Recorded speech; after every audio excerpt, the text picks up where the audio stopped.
A functioning press is vital to any democracy, and the President of the United States is being dismantled by both major political parties. I have Farron Cousins here to talk about it. Farron, you are a real journalist. I mean, there's nobody going to argue with you are a real journalist, and you write reports that really matter. And in those reports, you do the damnedest things. You ask questions, and maybe you disagree with the narrative out there for the day. That's what journalists do. Journalism is dying. We have a whole generation, and they're snowflakes. I mean, you got these snowflakes, political correctness. It's destroying our ability to even ask questions. This Matt Taibbi story, that it was brilliant. Matt Taibbi is a real journalist. It's brilliant. The guy is one of the best in the business. Talk about it. I want to spend some time talking about what he had to say here. Well, this has been, a piece that absolutely blew up all over social media. You had a lot of people on the left mostly saying Taibbi's lost his mind. Taibbi's gone off the deep end. He's going conservative now because he dared write a piece that said, listen, folks on the left, it's okay to ask questions if you're a reporter. It's okay to say, wait a minute, slow down a second. We may have something wrong. And Taibbi names names. He calls people out, as well he should, because that is what a journalist does. Yeah. And I think a lot of times, especially on the left, we like to think, hey, we're much better than conservative media, but that doesn't mean everything we say or do is right. Okay, let me preface this. You and I have been doing progressive left-wing media for how many years? Oh, almost 2 decades. Almost 2 decades. Right. Every time we do a story where some numbnut out in numbnut land on social media disagrees with what we have to say, all of a sudden, oh my God, we're fascist. We've said something that they can't process. It's like they have an inability to think. So Taibbi does this story. Now, let me just tell you, this Akela Lucy works for The Intercept. Lee Fang, who you and I have interviewed so many times, he is brilliant. He is actually a real investigative reporter. Actually, he's probably the person that had more impact on campaign financing than any journalist in the business, changing the way we go about it and talking about it. So all of a sudden, this Akela Lucy, she works for The Intercept, who, by the way, I'm always talking about what a great organization that is. I don't know anymore. I literally don't even know what the hell's happening at The Intercept. So to pick it up, what was this horrible thing that Lee Fang did? Lee Fang had the audacity to, speak to a African-American activist who said, listen, we also need to be talking about crimes against African-Americans by African-Americans, which, you can agree that maybe this isn't relevant to what's happening at the moment in this country.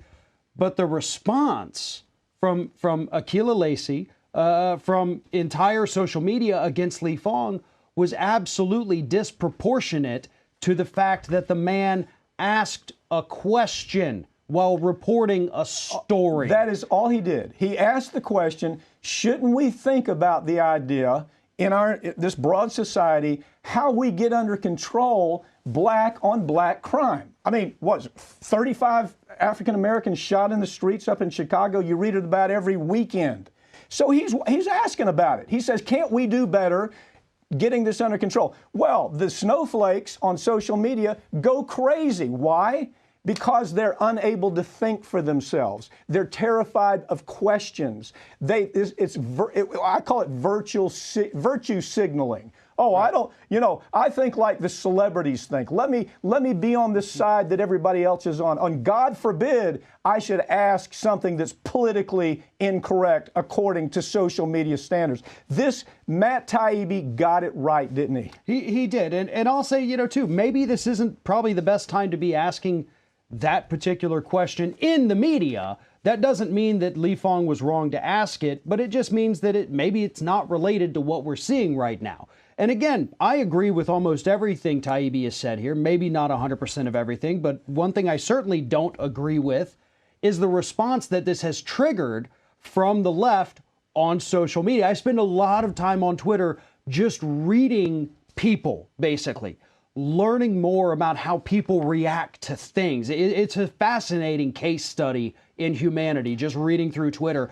And they lost their minds not because they disagree with him on everything, but because he questioned what the left had become. And that is something we do have to do because, again, Taibbi's not going after progressives here. He makes it clear in the piece. He's probably one of the most progressives right. in the important progressive journalists in America. It's these middle to upper class, liberals who probably have done horrible things in their past, and now they're trying to atone for it by being the tone police. The virtue signalers. This story talks about how Lee Fong, for doing that story, was brought before the HR department at The Intercept. You know who I would have brought? I would have brought Akela Lucy, whoever the hell that is. Akela Lucy would have been sitting in front of me. I said, look, what is the problem with asking questions? What's the problem with original thought? What's the problem of saying, I can't always be politically correct because I'm a journalist? That's the person, Akela Lucy, would have been sitting in front of me, and that job would have been in question, not Lee Fong. Well, and the other thing that Taibbi brings up in here is the Tom Cotton op-ed. Now, that's obviously spurred a lot of anger all over social media. You had the editorial chief, I believe, from New York Times have to resign over this. And it's because everybody... Now, and look, I despise Tom Cotton with everything How many stories have we done on Tom? We've done tons of stories about the guy. He's the man committed borderline treason with the Iran deal. But what they perceived him to be saying, what social media said he said, didn't get said in the op-ed. Exactly. Because nobody took the time to read it. Nobody actually read the narrative. It showed up on Twitter Crazy World, where, it's okay to be certifiably crazy on Twitter these days. And if it's not politically correct, oh my God. I am so disgusted and tired of these folks that call themselves journalists that don't have an original thought. They're terrified to ask an original question.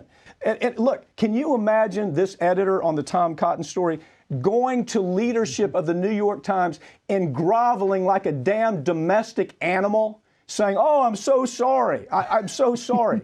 That's the level of journalism nowadays, and it's terrifying. It's almost like, I look at Chaz right now,